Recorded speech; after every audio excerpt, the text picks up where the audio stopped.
When the Zerg invaded the old Confederate world of Marsara, they swarmed across the planet nearly unopposed. Without any other option, the Terran colonists abandoned their settlements for the outlying wastelands, led by the ragtag forces of the Marsara colonial militia and a single Confederate Marshal. Against every odd, this Marshal saved the lives of thousands, and in the following years, as the Terrans, Zerg, and Protoss fought for the future of the Koprulu Sector, his actions would see him branded a rebel, outlaw, terrorist, freedom fighter, and hero. By the time the greatest threats to the sector had been vanquished and the newly reformed Terran Dominion had entered its golden age, this Marshal had faded away into obscurity. But to those who truly understood all he had accomplished, there could be no denying the profound influence of Marshal Jim Raynor. Born on the fringe world of Shiloh, Jim spent much of his youth as a farm boy, excelling in schoolwork but also showing an aptitude for hunting and shooting. At the height of the war between the Terran Confederacy and Kelmorian Combine, Raynor joined the Confederate Marine Corps, where the squalid conditions and lackluster leadership contributed to a slow decline in his faith in the Confederacy as a whole. His career as a Marine was defined by a series of heroic exploits alongside acts of insubordination, usually the result of his inflexible moral code.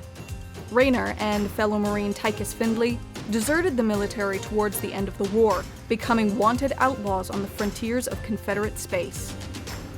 The duo grew infamous for their daring heists that resulted in the theft of hundreds of thousands of credits, while maintaining Raynor's ethical standards, never harming bystanders, and coming to the aid of those in need. Briefly returning to his home world of Shiloh, Raynor was overcome by shame when he realized that his late father and terminally ill mother had been disgraced by their son's criminal activities and had never accepted the money he had sent home for them. When a bank heist on Bacchus Moon turned sour, Tychus sacrificed his freedom so that Raynor might escape, and he fled to Marsara. Thanks to an old friend, Raynor was offered the position of Marshal in return for clemency, and settled into a normal life, now working on the right side of the law. In time, Jim was married, and soon thereafter, fathered a son who was gifted with immense psychic potential. Against his better judgment, Jim allowed his son to be taken by the Templin Institute of Health and Research. When Jim and his wife Liddy received word their son had been killed in a shuttle accident, Liddy never recovered from the emotional wound and succumbed to the flu a short time later. When the Zerg overran Marsara, Jim had become buried in his work, but his dedication, courage, and disillusionment with the Confederacy made him a man of great interest to the rebel group the Sons of Korhal and their leader, Arcturus Mengsk. Joining this group of supposed freedom fighters, Raynor was assigned to lead a unit that quickly became known as Raynor's Rangers. Over the course of their fight against the Confederacy, Raynor grew disturbed by Mengsk's hunger for power and the declining moral scruples within the Sons of Korhal. As the fight against the Confederacy finally reached the streets of its capital on Korhal, Raynor's suspicions were confirmed. Mengsk had deliberately lured the Zerg to the planet and abandoned Sarah Kerrigan, a special ghost operative to whom Raynor had been close, to the swarm. After a futile rescue attempt, Raynor fled the Sons of Korhal aboard the stolen battlecruiser Hyperion and formed a rebel outfit of his own, Raynor's Raiders. His pursuit of Kerrigan, now a manifestation of the Zerg swarm, brought him into contact with Tassadar and Zeratul of the hyper-advanced Protoss. Together, they overcame the arrogant and obstructionist members of the Protoss Conclave before joining forces for a final attack on the Zerg Overmind. With the defeat of the Zerg and the arrival of the powerful United Earth Directorate, Raynor was forced to rescue his old adversary Mengsk, now Emperor of the Terran Dominion, and together align themselves with Kerrigan. Their uneasy alliance was enough to prevent the UED from dominating the Koprulu Sector, but both Raynor and Mengsk were betrayed by Kerrigan soon after, and Raynor vowed to one day kill the newly styled Queen of Blades. Once again a hunted outlaw, Raynor continued his fight against the Terran Dominion, which had quickly come to embody the worst aspects of its predecessor.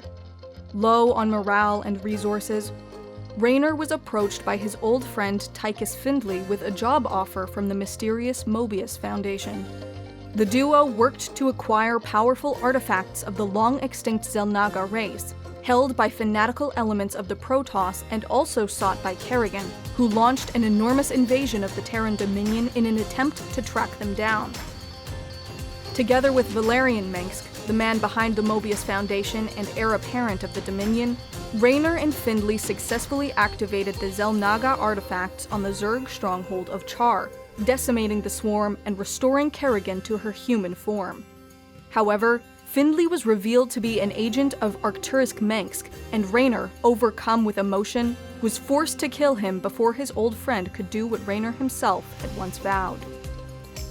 Raynor was captured by the Dominion shortly after and used as a tool to keep Kerrigan, once more in control of the Zerg, away from Dominion territory.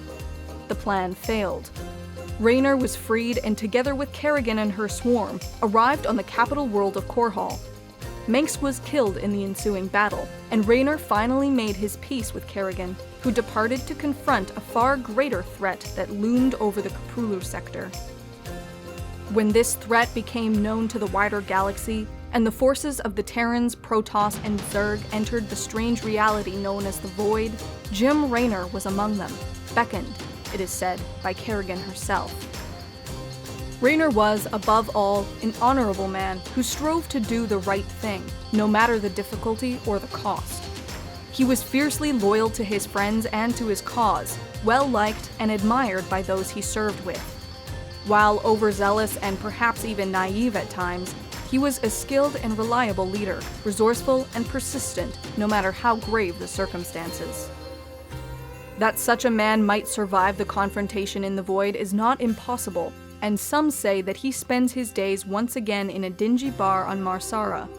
For those that have gone looking, however, all they've found is an old Confederate Marshal's badge, while the man himself has never been heard from again. In Dossier, the Templin Institute investigates the legendary figures from alternate worlds. If you have a suggestion for a future episode, let us know in the comments section, and if you'd like to support us directly, a link to our Patreon can be found in the description.